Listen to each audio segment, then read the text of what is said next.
Hello, everyone. You are listening to the C Squared podcast with Cori and Curtis. We are here duo today, just us, no guest. It's going to be mayhem because, well, it's me and freaking Curtis. When is it not mayhem? Seriously, follow us on Twitter. It's always mayhem. 100%. So I'm going to go into the topic straight away. So today, today's theme is going to be listen to your publicist, because if you don't, you will be done fucked up. Would that be right? Be done fucked up? Is that how the Americans say it? It depends on where you're from, but yeah, I do occasionally say you done fucked up. You done fucked up. So the reason why I'm saying this is because some bands will work. Corinne hasn't been doing this quite as long as I have, but she has had the experience as well, where she will tell a band to do something and they won't do it, or they won't do it in full, and they don't get the results. And then they complain and they wonder why they're not getting as far ahead as other people. But so Cori, I'm back to calling you Cori again. Cori, Corinne, I am the same person. It just call me whatever I don't care anymore. Okay. Hey, you with the face. It all works. C-Dog. C-Dog. Yes, that is my new name. C-Dog. C-Dog.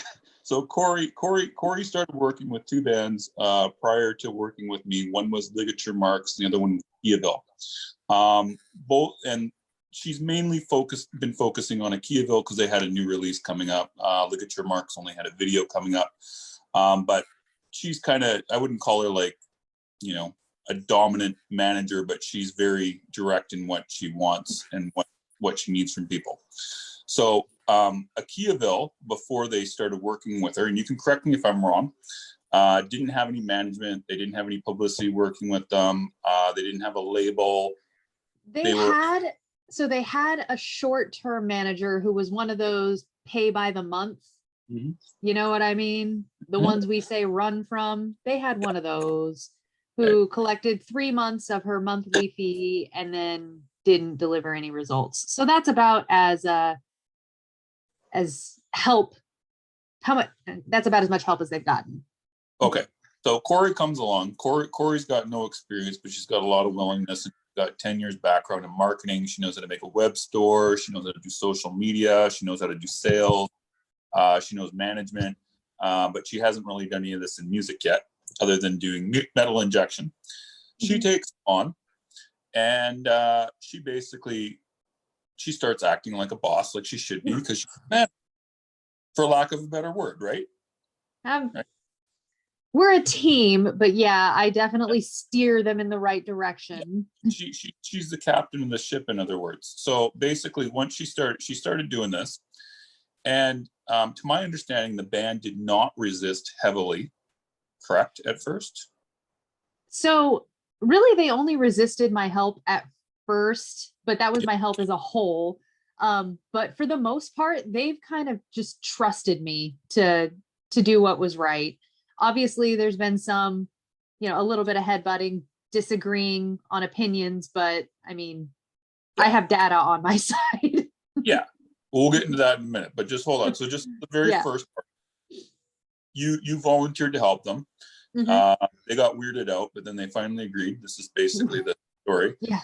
And so you got in there and you basically started doing stuff for them. They started, what you did was working and getting them results. And and since that time, they basically, if you ask them to do something or tell them to do something, as a general rule, they do it. They do it. Yeah. Yeah. Okay.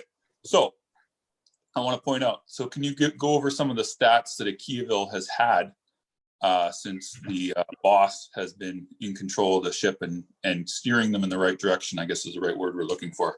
I'm trying not to make you sound like a meanie, even though, we all know. I'm not mean. I'm firm. I'm not mean. There's a difference. There is. But no, since their last video dropped, they've gotten almost 19,000 views on their most recent video, which is about 18,000 more views they would have than their previous releases. Okay. Along with 55 new subscribers. Their Spotify has grown. The listeners have increased by 149% and the streams by 130%. And I mean, their social media has grown as well. I mean, it's all been pretty quick how much it's grown. Okay. So, and then pre-sales as well. It's 120 CDs, 65 vinyl. Yeah, 120 CDs, 65 vinyl, and 4 CDs, but we just added that like yesterday. Okay. Is your cat like whacking up against something? I can hear something really weird that sounds like a cat tail. Is that am I hearing? No? You're hearing me click as I am pulling up more stats because no, you're hearing me click. No, okay. But their engagement has increased by 110% on just Facebook. That's the one I've just pulled up. So there's another stat for you. Back up 1 second here. So, but the sales from their last album was something like, wasn't it 300 total for the entire year? Yeah, 300 total for the entire year, and we're about to 200 for this album, and it's not even out yet. We still have 2 weeks. Yeah, still two more. So most likely what's going to happen is by the time the album releases, it will have surpassed the sales of the previous album. Cumulative. Okay.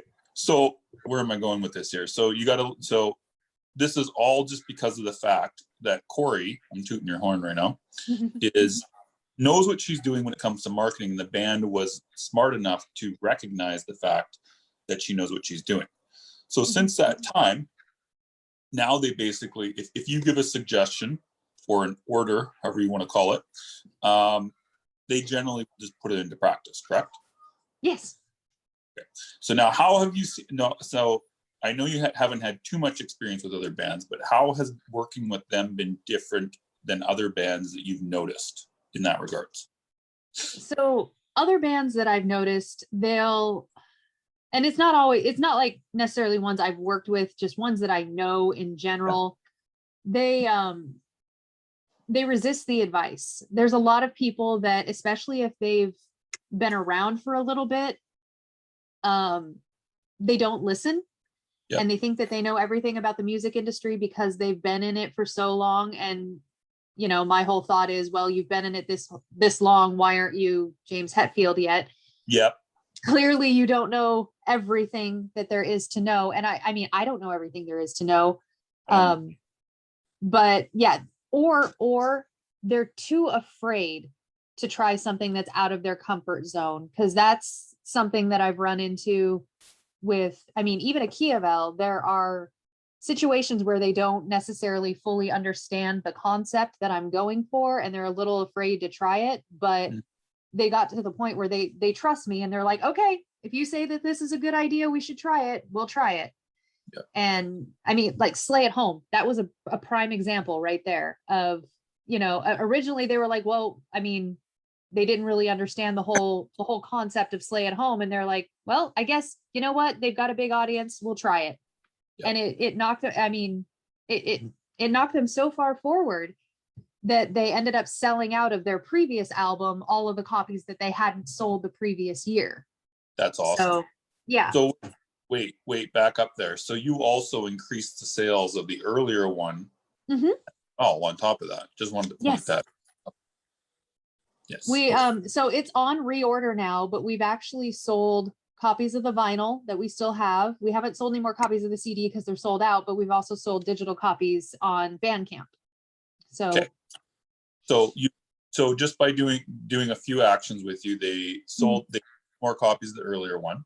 They're almost on to outsell their last album this time before release, and they've gone up in YouTube, Spotify. I don't know about Facebook, Facebook, Instagram, all of them are growing. Okay. So again, this is just from listening. So so now if you ran into a band that was resisting what you told them to do when you were working with them, how would you handle it? I know how you'd handle it. Usually I come at them with data of why something is a good idea. Yeah, examples are, here's a resistant, I've gotten some resistance on some of Kievel's videos, like the suggestions that I make on their videos. Yep. Some people really like to have long intros. I think long intros are a really bad plan, especially if a band is new. You're just going to want to get to the point when you're still trying to draw people in. Agreed. So there was some disagreement there between me and certain people in the band. So what I did was I pulled up their YouTube stats and I'm like, okay, on this video, and this video, you lost half of your viewers before the music even started. Yep. On this most recent video, where we didn't have the intro, where you listened to me and cut the intro, you still had 95% of your viewers at the same exact point. You had already lost 50% on the previous videos. Yep. So data, that's how I do it. So, okay. So something that I don't have data to back up, usually I just push and say, just try it once. If it doesn't work, we don't ever have to do it again. And you can laugh at me and tell me that I'm wrong or kick me in the shin. I don't care, but just at least try some of the suggestions, because the worst thing you can do is nothing. I agree. That actually leads into the next thing I was going to talk about really quickly is what happens if a band does do what you say and it tanks? So what do you do in that case? Or what we learn from it. That's the whole point. We learn from it. That you learn from. Give me an example. Like how would you handle that? Honestly, I haven't had a really bad tank. Okay. So my ideas haven't really tanked really bad. I've gotten really lucky in that respect. Okay. But I mean, in my day job, because I do marketing in my day job, there have been times where I've tried an ad strategy that didn't work. And obviously it's still valuable data to then regroup. And now you know what your audience doesn't like. Go find the things that they do. So everything is a learning opportunity. You can just, it's all valuable data, even things that don't work. Here's one of my earliest Spotify ads. I targeted big bands. Ooh. Really bad plan. Yep. Because you will not maximize your budget. You need to focus on smaller niche bands that are very related to the current band that you're doing. I learned that one the hard way, but I learned and I regrouped and it was fine. Cool. Okay. So let's say that let's say you tell a Kiaville to do something, and like in regards to video targeting, it totally tanks. You just learn, and then what? You learn and try again next time. That's like the very essence of marketing, honestly, is you have to try things. Some things are going to work. Some things aren't going to work, but you have to learn what doesn't work to learn what does work. And if you do find something that does work, you can stick with it and build on it. Yep. 100%. Okay. So what about in regards to sales? How would that apply? All these things that you're saying.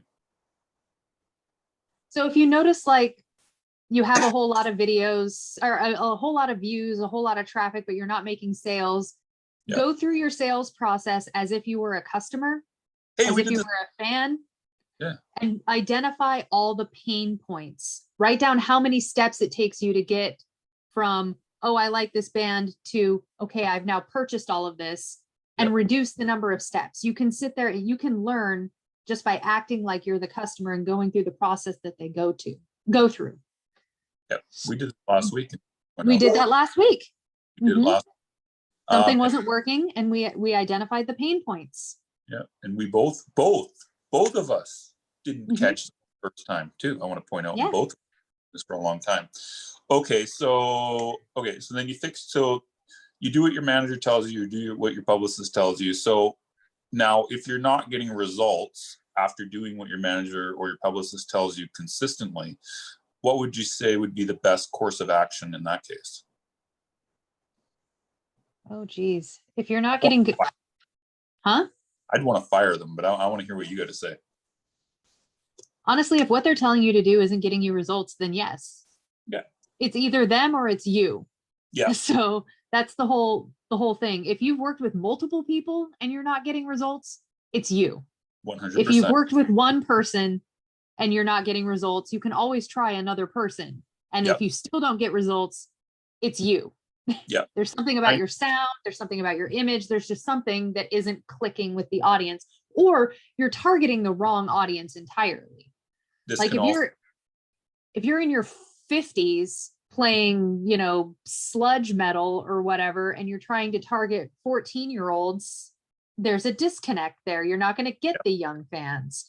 Yep. So make sure you're targeting the right people first, and then, find somebody who fits with you, because not everybody you work with is going to be a fit. Not everybody you try is going to be a fit. Yeah, this There's is true. people who probably think I'm an asshole. So I doubt. Maybe. There's probably people who think I'm an asshole. I know that there's at least vendors who I've worked with who think I'm an asshole, but no. So, okay. How would you kind of determine? Okay, so I guess you kind of answered this question. So, because I agree with you. Like, if I see a band comes to me and they want PR and they've already been with 2 or 3 different publicists and they all sucked, I kind of go, good away from me. I don't want anything to do with you, because 99% of the time that means it's a problem with the band, or there's like some other issue that I don't want to be involved with. Sometimes it's like it's a crazy band member, or they're just too much drama or something like that. So how would you, as a manager, be able to identify whether the band that's approaching you that hasn't been getting results is the problem, or if it's the past people they've worked with? I want to hear your method if you have one. I would dig into their past as much as I could. Explain. I'd look at their socials, probably for the past few years, just to see what people are saying, if people are interacting with them, because that is something that the bands all have control over. Not the manager, not the publicist. Usually. They have complete control over their socials. So if their socials are weak, it means that they're not doing something right. And it's not just the publicist, it's not just the manager. There's something missing there, because that's an area where even if they have a bad manager or they have a bad publicist, they can still try things to make themselves shine. I agree. What other areas other than social media? I can think of a few. I just want to hear the Corinne version. A lot of it would be personality, whether or not they, their vibe or whatever you want to call it comes off as like, are these guys dicks? Are they talking to me in a respectful way? Are they being condescending? If I get any of those kind of personality red flags, then obviously I'm not going to work with those kind of people. Those would be probably my first 2 things that I would look at. What would you look at? I would look at, well, a lot of times if someone comes up to me and all they got is all the bad things that happened to them, the band, and like how they've had all these unfair breaks, and like they'll name like 6 or 7 people that were awful to them. And they'll just complain. That's one of the personality red flags. That's definitely one of them, where everything is everybody else's fault. Yeah. Or they've been dropped by multiple labels is another one. Yeah. I'm just going to assume that people reaching out to me have never been signed. That's my, but. Well, it can happen though too, right? Like I worked with the band. I mean, there's also with any of these rules, there are always the exceptions. I did work with a band about 2 years ago that had been dropped by multiple labels because the main contact point, he's hard to get along with. Like he's really fucking hard to get along with most people, but he's a brilliant musician. They're easy to get coverage with and everything like that. It is so easy to do. But, the thing was that nobody wanted to work with him. So it was kind of like I had to make a judgment call whether I wanted to try it or not. And I did, and it worked out fine. But again, it was a personality fault with him in general, right? But it was nothing to do with the band. So that's one thing that you want to kind of look out for is whether or not they are, they're an asshole, or if they had a lot of labels dropping them or something like that, right? Another thing too, just with the personality aspect of things, is like, do they communicate? That's like a key. Do they answer emails? Do they take 2 weeks to answer an email, consistently, or is it just every once in a while that they do that? Sometimes people miss emails. What else would you say for personality? There's a whole bunch. Yeah, the communication one is such a big thing. Not just do they answer questions, like do they answer in a timely way? It's do they answer the freaking question that you're being asked? Yes. Like if they just end up answering, vague one word things and then start skipping portions of the question, or those kind of things, it just that's not going to be somebody that I'm going to work with, because they're going to be a pain in the ass and they're going to expect me to do all the heavy lifting. Yeah, well, there are bands that will do that. Like you said, they'll answer quite quickly, but they won't actually answer. Yeah, Mm-hmm. like yes or no, I'll get to this later, and then you don't hear anything back, and you're like, hey, what's going on? And then they answer right away, I'm getting to this later, and you're like, okay, it's been 3 days, so I don't know what you want me to do or when I'm getting this thing. And then the other thing, just on the communication aspect too, is also the tone level of the communication. Like, are they always like antagonistic? Are they, Condescending is usually the one that I get. And yeah, I don't know if it's I don't know what it is, but that's usually the one that I get is condescension rather than, any kind of antagonistic or anything like that. It's just people talking down. yeah. Do people do that to you a lot? Really? Oh, a lot. A lot, a Really? lot. Yeah. Really? Oh, I'm yeah. surprised. I mean, Do I do that? I don't do that. no, you don't do that. Okay. You don't do that. And Okay. the bands that I've worked with personally, they don't do that. But there are definitely people that do that, and some of them. So Interesting. Okay, I'll have to ask you once we're done this. Who exactly refer? I probably know, but anyways, okay. So condescending is another one. So what else would be some personality red flags we need to go over? Probably like I know one right here. So it's not just the tone of the email, but like, are they one of those are they one of those type of bands that are always calling? You know what I mean? Hands held a lot. yeah, that can be difficult. I mean, I'll do it to a point, but Okay. if it's, every day I have to be on the phone with you for 3 hours to go over a single Facebook post before you actually post something, Yeah. then you're not ready for any of this if you Yeah. can't be able to handle your own shit sometimes. Yeah, because Not even a label will hold your hand. Some, but not quite that much. Not that level.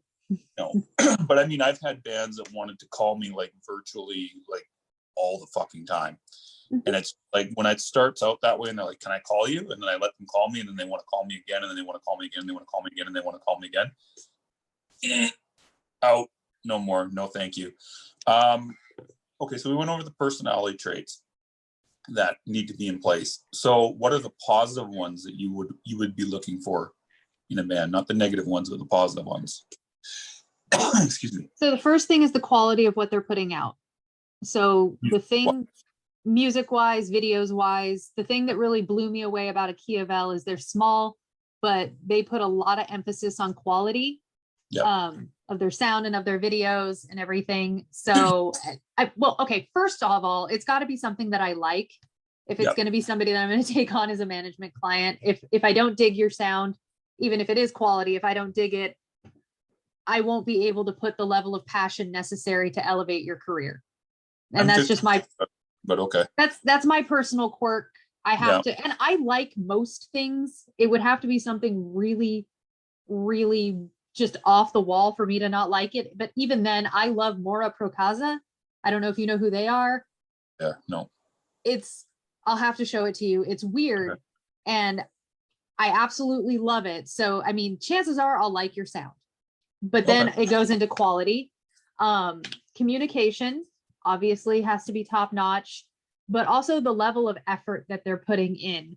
Are they putting out one song a year, or are they putting out an album and then, a couple years later they're putting out another album? Or, are they being consistent with what they're creating? Are they actually working hard at their own career to the point where I'll have more of a partnership rather than me babysitting a band?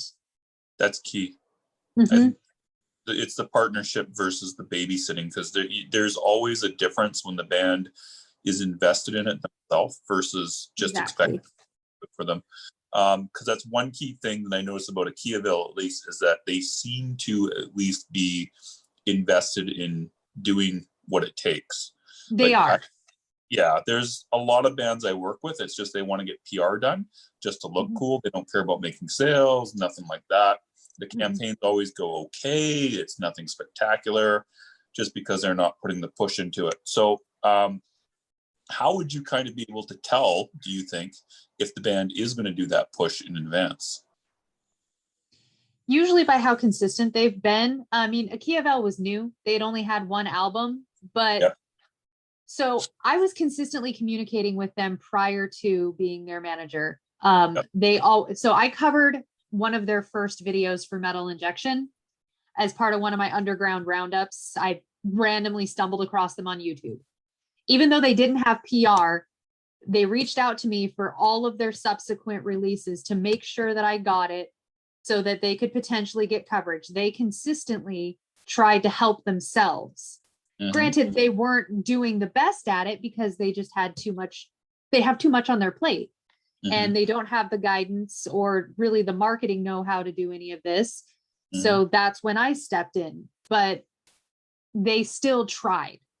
Mm-hmm. And it's very apparent by, you know, how often they're posting or how often they're putting something out or trying something new. Even if they had nothing to post, there would be, you know, even just crappy cell phone video guitar playthroughs. They were doing something. They were trying.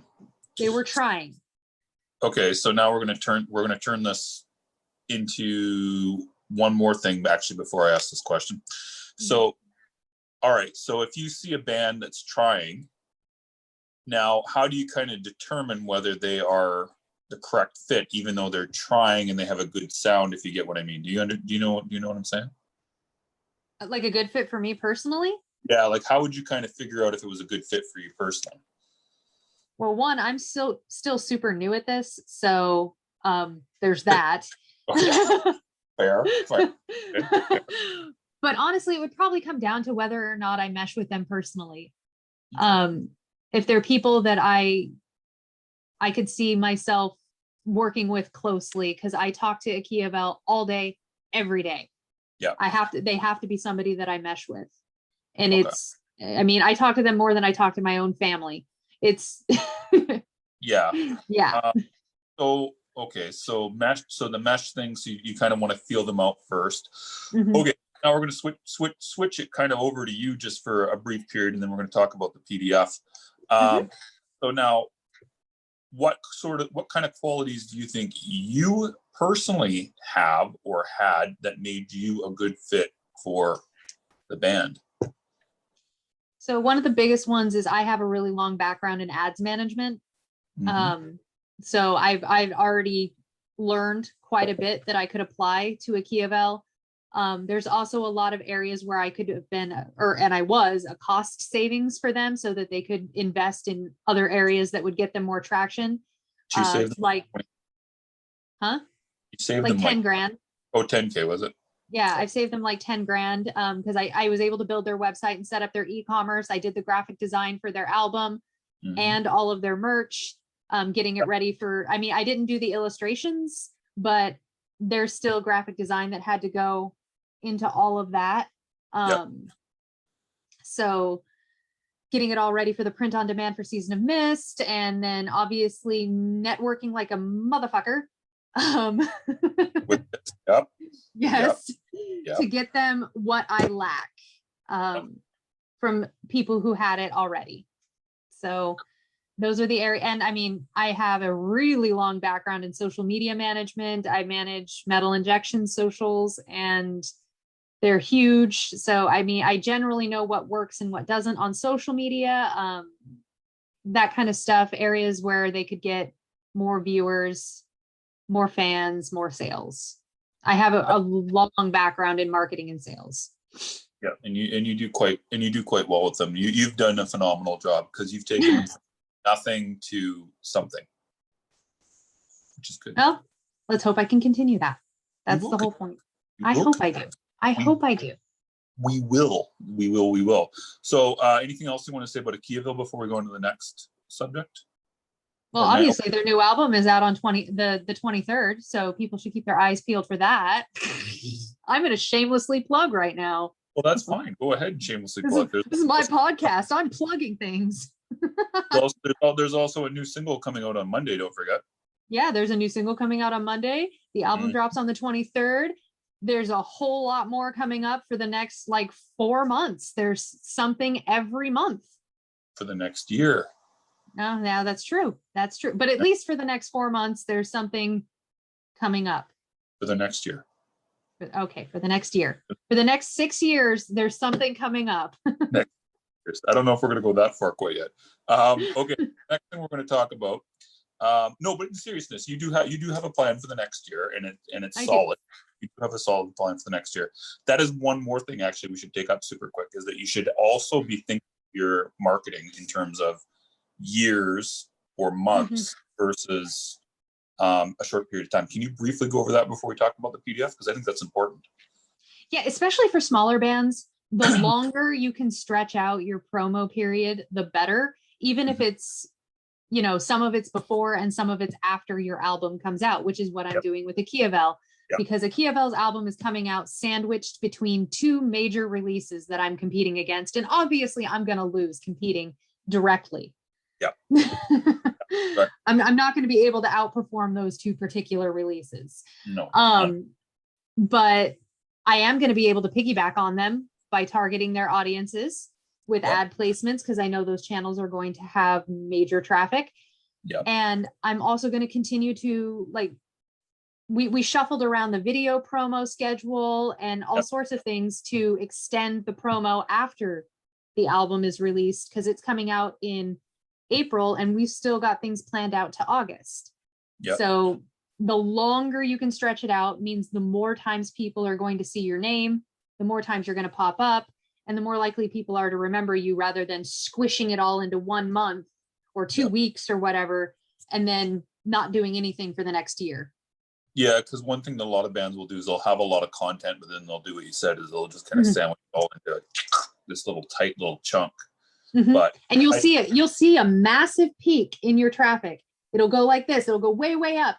And then it'll drop right back down, because you instead of keeping it a consistent level like this, you've done everything all at once, and then it just goes away. And my arm is disappearing. I keep noticing your traffic will. Okay. So just as a marketer, does that normally work to kind of extend it, or do people get kind of burned out, just out of curiosity? No, I mean, it works to extend it. Look at every business on the planet. Does anyone actually only promote during their high sales period? Here's a prime example. Hallmark. All of their sales are at Christmas time. Do they only have ads at Christmas time? Absolutely not. Nope. So look at how everybody operates in not just music, but everybody is always doing something to continue to promote themselves throughout the year. Yeah, 100%. And it is kind of weird that bands don't do that. Okay, final words on that before we move on to the PDF? No, I think I'm good. Do you have any final? You probably have one more final question. I could, I guess. Let's think of a final question. I know you. You always have one more question. I'll probably come to one later. I don't have one right now. Oh, I am surprised. I have one right now. I'm sorry. Honestly, I'm a little. Are you okay? I'm a little uncomfortable. I am a little uncomfortable with your lack of question. I don't have another question right now. I want to talk. Let's talk about the PDF. So last night, or what was it? 3 days ago. Okay, so we made up a social media program to help bands hopefully triple their social media. And we did for Facebook, Twitter, TikTok, and Instagram, I believe is what it was. So wrote it up, 10 pages long. Corinne helped with it. I did the initial writing and the whole purpose of it was we did this for Akiavel. And the reason why we did this for Akiavel was because of the fact their Facebook's good, decent. I mean, it's okay. Their Twitter and Instagram isn't quite that good. But we're trying to get, Corinne, I keep saying we, but it's Corinne, is trying to get them signed to a major label at some point. In order to get them signed to a major label at some point, they're going to have the socials to back it up, not just the PR, not just the sales. So we were kind of figuring out, okay, so what can we do? So we made up a program, lasts about 30 days, but you keep repeating it. And it's got actions that you take on your Facebook, Twitter, Instagram to basically triple your followers. At least I think it will. You think it will too. I do. As long as people are consistent in how they apply all of the steps, then yes, it should. I've done something similar in my day job, and it does work extremely well. Yeah. So so Corinne gave ideas. She basically co-authored it, we'll say, because you co-checked it and you made sure it was all kosher. Jesse made the copyright. I'm gonna give some shout outs here. Jesse made the copy editing, sorry, and then Aaliyah Day was making sure that I had the right name for her because she's got two. Aaliyah helped with beautifying it and making it look all pretty, and now it's actually a checklist. Just did a revised version. It's beautiful. So, anyways, where was I going with this? I know where I was going with it. So basically what it starts off with is that it teaches you how to optimize each one of your social mediums, and it makes it so that way all of your profiles look pretty. They have all the right contact information on it. It looks professional. If a booker ever wanted to get in touch with you, they'd know how to get in touch with you. If a publicist wanted to know how to get in touch with you, they know how to get in touch with you. Anybody, they know how to get in touch with you. Then after that, it gives you a detailed breakdown of the exact steps you need to do to get followers and engagement, and to basically, I think you can create sales by doing this too, personally. I don't know how you feel about it, but that's kind of what I think about it.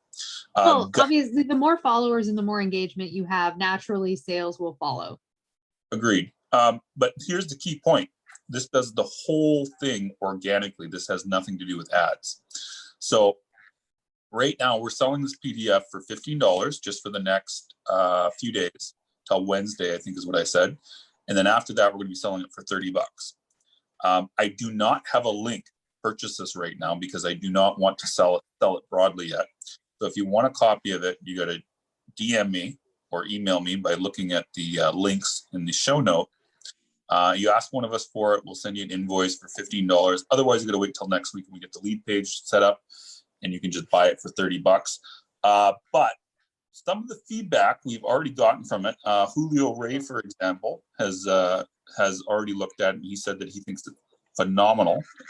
So has Gaia. Gaia actually live with me today.